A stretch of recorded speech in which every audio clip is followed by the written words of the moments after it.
마태복음 5장 1절부터 10절까지의 말씀입니다. 신약성경 5면입니다. 마태복음 5장 1절부터 10절까지 이 계시의 말씀을 봉독할 때 살아계신 하나님의 음성을 들을 수 있기를 바랍니다. 예수께서 무리를 보시고 산에 올라가 앉으시니 제자들이 나아온지라 입을 열어 가르쳐 이르시되 심령이 가난한 자는 복이 있나니 천국이 그들의 것이며 애통하는 자는 복이 있나니 그들이 위로를 받을 것이며 온유한 자는 복이 있나니 그들이 땅을 기업으로 받을 것이며 의에 줄이고 목마른 자는 복이 있나니 그들이 배부를 것이며 긍휼히 여기는 자는 복이 있나니 그들이 긍휼히 여김을 받을 것이며 마음이 청결한 자는 복이 있나니 그들이 하나님을 볼 것이며 화평하게 하는 자는 복이 있나니 그들이 하나님의 아들이라 일컬음을 받을 것이며 의를 위하여 박해를 받는 자는 복이 있나니 천국이 그들의 것임이라. 아멘.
마태복음 5장, 6장, 7장은 예수님께서 산 위에서 하신 말씀입니다. 산 위에서 모여서 말씀을 전했다. 마치 우리가 지난주에 야외별 가서 자연을 보면서 예배를 드린 것 같은 그러한 모습이지만 느낌은 전혀 다릅니다. 이 말씀은 예수님의 보물 같은 교훈이라 해서 마태복음 5장, 6장, 7장을 산상보훈 또는 산상수훈 그렇게 말하죠. 이 말씀 속에는 그리스도인의 신앙과 삶의 본질이 들어 있습니다. 하나님께서 모세를 시내산으로 불러서 율법을 주셨습니다. 이번에는 예수님께서 천국 백성들을 향하여서 이 산 위에서 말씀을 주셨는데 이것이 바로 신약적인 도덕 강령이라고 할 수가 있어요. 율법을 뛰어넘는 주님의 말씀입니다. 그래서 이 산상수훈을 기독교 대헌장 또는 기독교 도덕 요강이다 이렇게 부르죠. 오늘 그 1절을 이렇게 시작합니다. 예수께서 무리를 보시고 산에 올라가 앉으시니 제자들이 나온지라. 자, 예수님이 앉으셨더니 제자들이 나왔다. 우리는 앉다, 서다, 이거는 그냥 우리의 삶의 일상적인 행동들입니다. 하지만 이 앉다라는 이 표현은 대단히 공식적인 선포를 하는 행위입니다. 유대 랍비들은요, 가벼운 말을 할 때에는 그저 서서 얘기를 합니다. 제자들에게 길을 걷거나 또 성읍을 걸어가면서 이렇게 얘기를 해요. 그러나 제자들에게 공식적인 가르침을 주려면 랍비는 반드시 앉습니다. 이것이 유대인들의 공식적인 교육 자세였어요. 회당에서 설교자들도 앉아서 설교합니다. 그래서 이 앉다라는 말은 공식적인 선언을 발표할 때에 하는 행위라고요. 교황도요, 공식적인 선언이나 교서를 내릴 때에 그 권위를 표현하는 용어가 엑스카세드라예요. 이 엑스카세드라는 말은 뭐냐면 교황의 보좌를 뜻합니다. 다시 말해서 교황도 자리에 앉아서 말을 할 때 그 말에 권위가 세워집니다. 그래서 산상수훈에서 예수님이 앉아서 말씀을 했다. 이거는 그냥 가벼운 이야기가 아니라 대단히 의도적이고 공식적인 말씀이다 하는 뜻이 담겨져 있어요. 사실 오늘날 목사도 앉아서 하는 게 좋아요. 언제 한번 그렇게 해보자고요. 또 2절을 보게 되면 입을 열어 가르쳐 이르시되 이렇게 말씀했는데 이건 그냥 단순하게 말하다는 얘기가 아닙니다. 입을 열어 말하다, 입을 열어 전하다, 입을 열어 이르다, 이런 표현을 하게 되면은요, 이건 아주 중요하고 심각하고 진지한 말을 할 때에 반드시 사용되는 그러한 용법이에요. 빌립이 에디오피아 내시에게 성경 말씀을 전하죠. 그때에 사도행전 8장 35절에 보면 빌립이 입을 열어 전하니. 베드로가 고넬료 집안에서 설교를 하죠. 사도행전 10장 34절에 베드로가 입을 열어 말하되. 그러니까 입을 열어 말하다, 입을 열어 전하다 하면 그 뒤에 나오는 말을 결코 가볍게 여겨서는 안 된다는 경고예요. 그러므로 듣는 사람이 그 듣는 것 때문에 어떠한 위협을 당하게 된다고 하더라도 들을 수밖에 없는 그런 신탁의 말을 할 때에는 입을 열어 말하다 이렇게 씁니다. 또 입을 열어 말하다는 아무런 숨김이 없다. 그 속엔 거짓이 없고 모든 진리를 말하고 마음을 다 연 상태에서 말하는 거다 하는 그 뜻이 담겨져 있어요. 그리고 예수님은 이 산상수훈의 말씀을 그냥 한 번만 얘기한 것이 아니라 줄곧 반복적으로 습관적으로 이야기를 하셨습니다.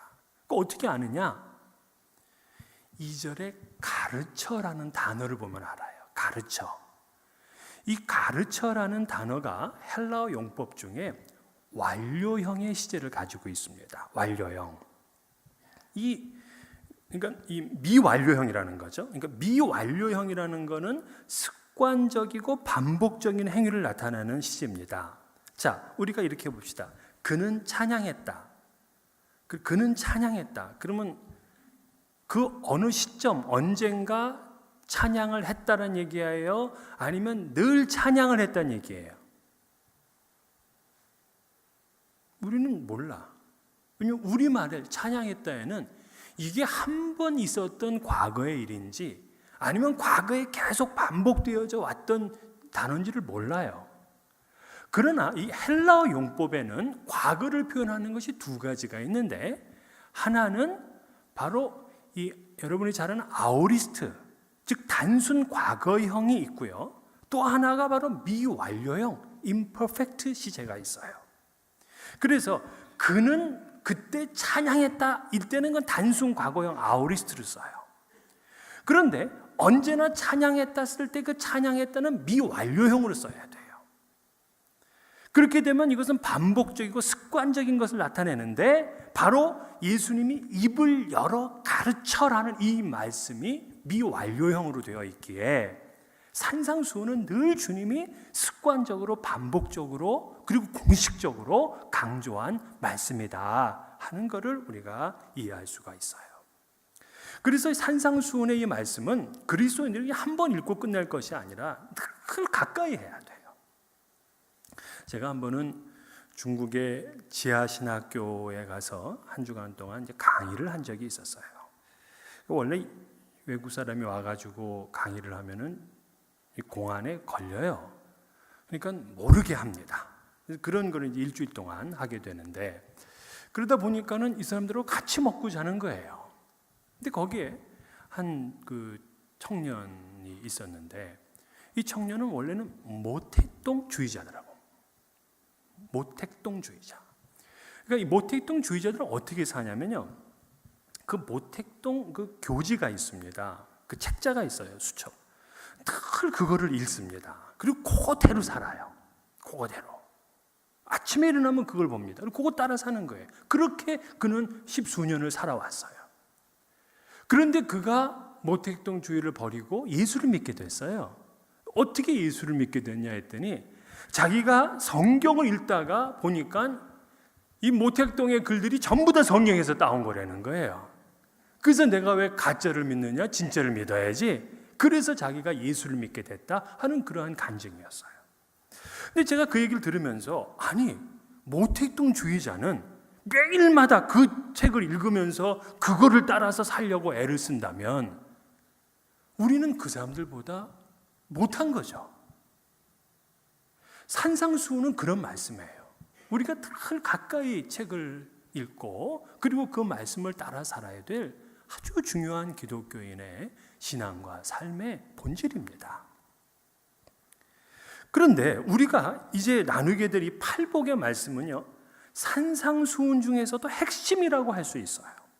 하지만 이 팔복은 오늘날 그리스도인에게 가장 대접받지 못하는 그런 말씀입니다. 신앙의 본질 중에 본질이 팔복이라고 할 수 있어요. 그런데도 잘 대접받지 못해. 그래서 저는 이번 10월 달과 다음 11월 이 2달 동안 팔복에 대한 말씀을 전하려고 해요. 그래서 우리 주제는 팔복으로 채우는 삶, 이렇게 정했습니다. 오늘은 이 팔복의 개요만을 말씀드리고 이제 앞으로 8주 동안 한 가지 한 가지 복에 대한 말씀을 나눌 겁니다. 여러분들이 이 기간 동안에 더 말씀을 사모하는 마음을 가지시고 하나님, 내 삶을 팔복으로 채워달라 하는 그런 믿음의 소망을 가지시기를 바랍니다. 자, 우선 이 팔복은요, 전부 다 뭐뭐 한 자는 복이 있나니 이렇게 되어 있어요. 심령이 가난한 자는 복이 있나니, 애통하는 자는 복이 있나니. 영어 성경에 보니까 Blessed are the poor in spirit, Blessed are those who mourn, 이렇게 나와 있어요. 여기 보면 전부 다 are라는 비동사가 있습니다. 비동사가. 원래 우리가 문장을 구성하려면 주어와 동사가 있어야 되잖아요. 그런데 헬라어 원문을 보게 되면 동사가 하나도 없어요. 그래서 이 팔복은 명사형 문장이에요. 마카리오이 호이 푸토코이 토푸뉴마티, 이 말은 전부 다 명사형입니다. 마카리오이, 복된 자들, 뭐 이 정도로 해석할 수 있고요. 호이 푸토코이, 가난한 자들.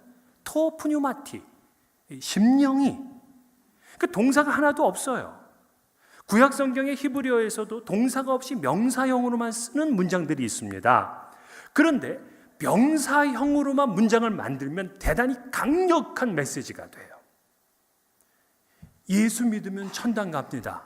이거하고 예수 천당하고 이 우리가 듣는 게 다르다고요. 더 강조되고 더 충격이 된단 말이에요. 그래서 오히려 동사를 생략하는 명사형 기법을 사용해서 강력한 메시지를 줍니다. 예수님은 이 팔복을 그렇게 사람들의 마음속에 심고 싶어 했던 거예요. 그러면 여기서 이제 복이 많이 나오는데 여기에 나오는 복은 어떤 뜻이냐? 여기 나오는 복은요, 마카리오이라는 단어인데 이거는 마카리오스라는 단어의 복수형이에요. 근데 이 마카리오스는 원래는 그 고대에는 신들에게만 사용하는 복이었어요. 신약 성경에서도 하나님을 향해서 이 복을 사용하는데 디모데전서 1장 11절 이 교훈은 내게 맡기신 바 복되신 하나님의 투 마카리우 테우 영광의 복음을 따름이니라. 디모데전서 6장 15절 하나님은 복되시고 호 마카리오스 유일하신 주권자이시며 만왕의 왕이시며 만주해 주시며 모두 다 하나님에게 해당하는 복을 말할 때 이 마카리오스라는 단어를 사용했어요. 그렇다면 예수님께서 이 팔복에 마카리오스라는 단어를 쓰신 것은 바로 너희들이 이러한 삶을 살게 되면은 하나님의 복에 동참한다 이 뜻입니다. 여러분, 우리가 영생을 얻는다 하면 영생도 역시 하나님의 삶에 동참하는 거거든요. 그렇기 때문에 이 팔복에 나왔던 이 복을 우리는 행복, 축복 이런 단어를 쓸 수가 없어요. 행복, 이 happiness, 이 앞에 어는 happy잖아요. happy. 그 happy라는 것은 사건을 의미합니다. 사건. 그러니까 우리는 뭔가 사건이 일어나야 행복을 느끼잖아요. 어떤 조건이 만족돼야 행복을 느끼잖아요. 그런데 이 마카리오스라는 복은 조건이나 상황이나 이런 것 때문에 그 복이 흔들리는 것이 아니에요. 그 어떤 상황에서도 흔들리지 않는 복. 그 누구도 빼앗아갈 수 없는 그런 복. 이게 바로 마카리오스. 하나님이 누리는 복이에요. 가이사랴 빌립보 지방에서 베드로가 신앙 고백을 할 때에 예수님이 바요나 시모나 내가 복이 있도다 하고 말씀하실 때도 역시 이 마카리오스를 썼어요. 참된 신앙 고백을 하는 성도들을 주님께서는 하나님의 복으로 초청을 하셨습니다. 오늘 바로 이 복, 조건이 아니라 상황이 아니라 그 어떤 때에도 흔들리지 아니하는 그러한 복을 누리시기를 주의 이름으로 축원합니다. 그런데 이 팔복에 나타난 복을 보게 되면 이 땅의 사람들이 추구하는 복과는 매우 차이가 있습니다. 이 팔복의 말씀을 하시기 전에 우리가 팔복이 마태복음 5장에 있잖아요. 그 앞에 뭐가 있어요? 네, 마태복음 4장이 있어요. 자, 마태복음 4장은 무슨 내용이 있습니까? 이 내용을 보게 되면 예수님께서 갈릴리에 두루 다니시면서 회당에서 말씀을 전하시고 천국 복음을 전파하셨습니다. 그리고 모든 병과 모든 약한 사람들을 다 고치셨어요.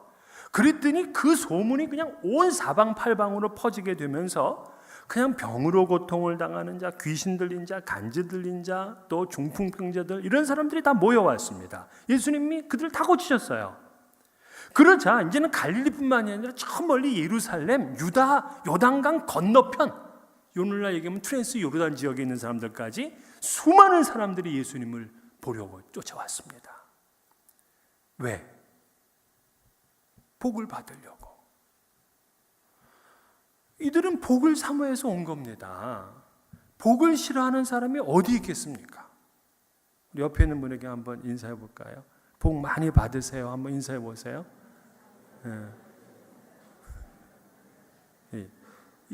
이제 좀 웃으시네. 복 많이 받으라 그러는데 화내는 사람은 없다고요. 복을 모두 좋아해. 그런데 우리가 받고 싶은 복이 뭡니까? 이 고등학교 이 시니어들은 아마 좋은 대학 가는 그걸 복이죠. 또 직장을 찾고 있는 사람은 인류 기업에 들어가는 것이 또 복이죠. 사업을 하는 분들은 또 사업이 잘 되고 돈 많이 버는 거 그것도 복입니다. 미혼 남녀들은 잘생기고 성격 좋고 믿음 좋고 또 집안은 또 돈 많고 그런 사람 만나면 그건 또 복이잖아요. 또 건강의 복이 있어요. 자녀가 잘 되는 복이 있습니다. 명예를 얻는 복이 있어요. 자, 이거 다 복 맞습니다. 예수님 당시에 무리들이 바로 이런 복들을 바라고 쫓았습니다. 여러분, 기독교가 이러한 복을 무시하거나 배격하지는 않아요. 기독교는 무조건 가난과 청빈을 장려하지는 않습니다. 다만 이러한 외형적이고 물질적인 복은 예수님이 말씀하신 그 팔복과는 거리가 있다는 거예요. 예수님의 이 팔복은 우리의 생각하는 모든 복을 역전시키는 그러한 선언입니다. 세상 사람들은요, 마음이 가난하고 애통하고 굶주리고 목마르고 박해를 받고 이런 것들을 복이라고 하질 않아요. 오히려 마음이 부유하고 기쁘고 배부르고 안전한 것, 그걸 복이라고 합니다. 근데 왜 예수님께서는 세상의 기준과는 다른 그 말씀을 하셨을까? 그렇기 때문에 우리는 이 복을 선뜻 받고 싶습니다. 우리는 팔복의 사람이 되고 싶습니다. 라는 말을 잘 안 해요. 나이스만이라는 신학자는 팔복을 이렇게 설명했습니다. 이것은 고요한 별빛이 아니다. 이것은 놀라움과 경탄의 천둥 소리가 뒤따르는 번갯불이다. 그렇게 설명했어요. 그러니까 이 팔복은 사실은 우리에게는 이 충격적인 선언입니다. 어떻게 가난하고 애통하는 것이 복인가? 어떻게 의에 의하여 줄이고 목마른 것이 복인가? 어떻게 박해를 받는 게 복인가? 보통 사람들에게는 전혀 납득이 안 됩니다. 여기에 이제 팔복의 긴장감이 있는데, 여러분, 이 팔복은 누가 주셨어요? 예수님이 주셨습니다. 예수님은 우리를 위해서 십자가에 못 박혀 돌아가신 분이에요. 우리를 위해서 생명까지 주신 분이신데, 그분이 우리에게 주신 복은 이건 잘못된 겁니까? 틀린 겁니까? 팔복은 우리를 가장 사랑하시는 분이 주신 그 복의 선언이라고요. 그래서 이 팔복에는 예수님의 간절함이 있고 그분의 진실함이 깊숙이 새겨져 있습니다. 여러분, 우리가 체험해보지 않으면 모르는 기쁨이 있잖아요. 우리가 체험해보지 않으면 모르는 복이 있는데 그게 바로 팔복인 거예요. 정녕 여러분은 그 심령이 가난해 보신 적이 있습니까? 자기의 죄를 깨닫고 하나님 앞에서 처절하게 애통해 보신 적은 있습니까? 여러분 안에 아무리 찾아보려고 해도 없는 그 의 때문에 정말 목말라하고 굶주려 본 그런 적이 있습니까? 누군가를 진심으로 긍휼히 여겨서 그와 함께 가슴을 저며 힘들어 보신 적은 있습니까? 하나님을 볼 수 있을 만큼 그렇게 마음이 청결해 본 적은 있습니까? 분쟁과 다툼이 있는 곳에 하나님의 평강을 가지고 들어가서 그곳을 평화롭게 만드신 적은 있습니까? 의를 따르고 의를 지키기 위해서 기꺼이 박해를 받아보신 적은 있습니까? 이렇게 해보지도 않고 이건 복이 아니야 하고 말할 수는 없어요. 팔복은 예수님이 제자들에게 공식적으로 반복해서 주신 아주 중요한 선언이에요. 제가 한국에 있을 때 이 개그 프로그램 중에서 달인이라는 프로그램이 있었어요. 이 김병만이라는 그 개그맨이 나와서 뭐 아주 인기가 많았습니다. 근데 늘 이 김병만이 그 얘기하는 게 뭐냐면 안 해봤으면 말하지 마. 이게 늘 그냥 하는 얘기예요. 안 해봤으면 말하지 마. 정말 우리가 팔복의 삶을 살아보질 않았다면 이 복을 진짜 모르고 우리는 인생을 마치게 됩니다. 그래서 오늘 이 팔복 속에는 세 가지 차원의 중요한 복이 있다는 것을 우리가 이해를 해야 되는데요. 첫째는 자기의 깊은 욕구를 인식하고 이 욕구가 어디에서 충족될 수 있는지를 발견할 때에 얻게 되는 복이에요. 다시 말해서 이 심령이 가난한 자, 애통하는 자, 줄이고 목마른 자, 이런 사람들은요 전부 다 그 속에 깊은 욕구가 있어요. 이 욕구를 인식해야 됩니다. 욕구가 있으면서도 인식을 안 하고 살아가는 사람들이 많거든요. 우선 이 욕구에 대한 인식이 있어야 되고, 이러한 욕구는 오직 하나님에게서만 충족될 수 있다 하는 것을 발견해야지 그 사람에게 그게 복이 된다는 거예요. 여러분, 삶이 욕구로 인해서 답답하고 안타까운 그러한 지금 상태에 있다면은 그 답은 반드시 하나님께 있다는 사실을 믿으셔야 됩니다. 팔복은 그걸 강조하는 거예요. 심령이 가난하기, 애통하기, 자기 속에 없는 그 의로 인해서 기근과 갈증을 느끼는 사람은 비로소 하나님을